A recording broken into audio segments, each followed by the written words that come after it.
La politique sociale, depuis 20 ans. On se dit a priori que c'est l'histoire d'un patient détricotage des acquis du Programme national de la résistance, freiné par quelques grandes mobilisations. Faisons un bref bilan des 20 dernières années. Le système français est un système qui est mis au défi sur deux plans. 1.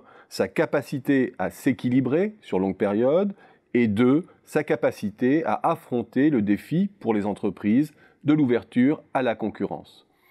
Le premier constat, c'est que du point de vue des dépenses, il est difficile d'étayer la thèse d'une déconstruction sociale, car la France consacre une part supérieure de son PIB aujourd'hui à la protection, au sens large, en y intégrant les régimes complémentaires, ou au sens étroit, lorsque l'on resserre l'analyse sur les circuits publics. Idem lorsque l'on prend l'indicateur des prestations versées par habitant en euros constants. Là non plus, on n'observe pas de rupture. Voilà pour la volumétrie. D'où vient alors ce sentiment d'un moins-disant social? Du fait que l'essentiel des réformes a visé à canaliser la pente de progression des dépenses face à des besoins et des coûts croissants. Et ces réformes doivent être pensées au regard de la déformation du ratio entre ceux qui financent et ceux qui bénéficient des prestations. Avec d'un côté une augmentation de la dépendance senior, phénomène particulièrement marqué en France depuis 2010, et simultanément une stabilité de la dépendance junior qui singularise la France. Et au final, un ratio total de dépendance, junior et senior, qui se détériore bien plus qu'ailleurs. Le système français est donc soumis à des tensions financières redoutables qui expliquent que les 20 dernières années soient jalonnées de réformes paramétriques qui garantissent sa soutenabilité. Avec au premier rang la question des retraites, première branche de la protection sociale. Le grand tournant, c'est le rapport Charpin de 1999 qui ouvre la voie de la première grande réforme de 2003. Je ne passerai pas en revue la succession des réformes de 2007, 2008, 2010, 2014, etc. Disons qu'elles aboutissent, strate après strate, 1. à un allongement significatif de la durée de cotisation, avec un objectif de 43 ans à horizon 2030, 2. à une augmentation de l'âge de départ légal à 62 puis 63 ans, ainsi que de l'âge de départ à taux plein à 67 ans. 3. à un rapprochement des différents régimes concernant l'âge, la durée de cotisation ou le taux de cotisation.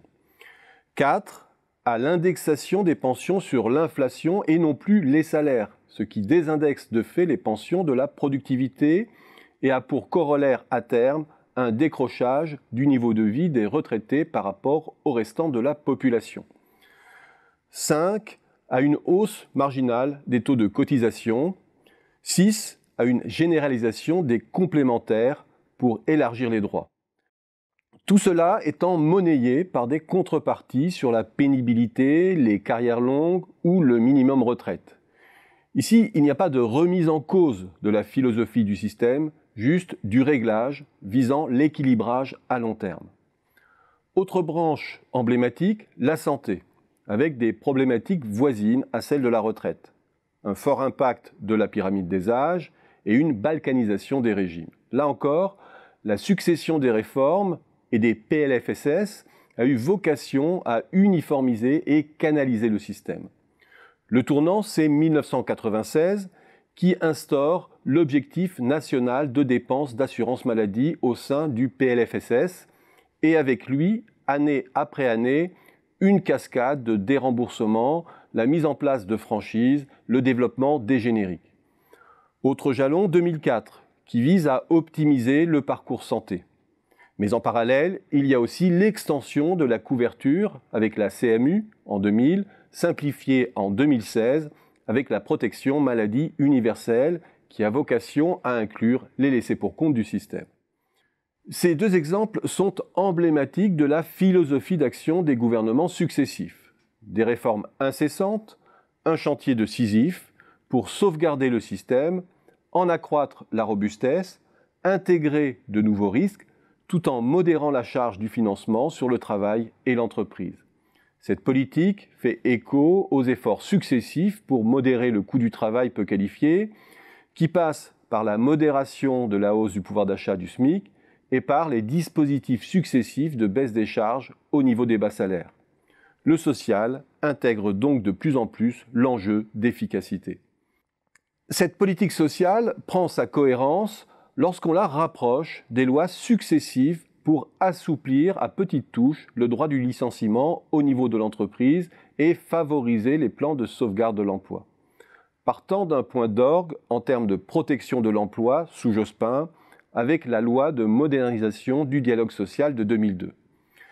La rupture ici, c'est 2007, avec la loi TEPA, qui facilite le recours aux heures sup, puis 2008, avec la loi portant modernisation du marché du travail, qui instaure la rupture conventionnelle, puis la loi sur la sécurisation de l'emploi de 2013, qui élargit les plans de sauvegarde de l'emploi, réduit les délais de contestation au prud'homme.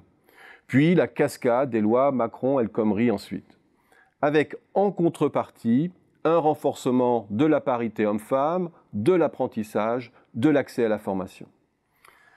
Dernier socle de la politique sociale depuis 20 ans, la fiscalisation de son financement, visant à alléger la charge sur le travail et à affaiblir la philosophie assurantielle du système.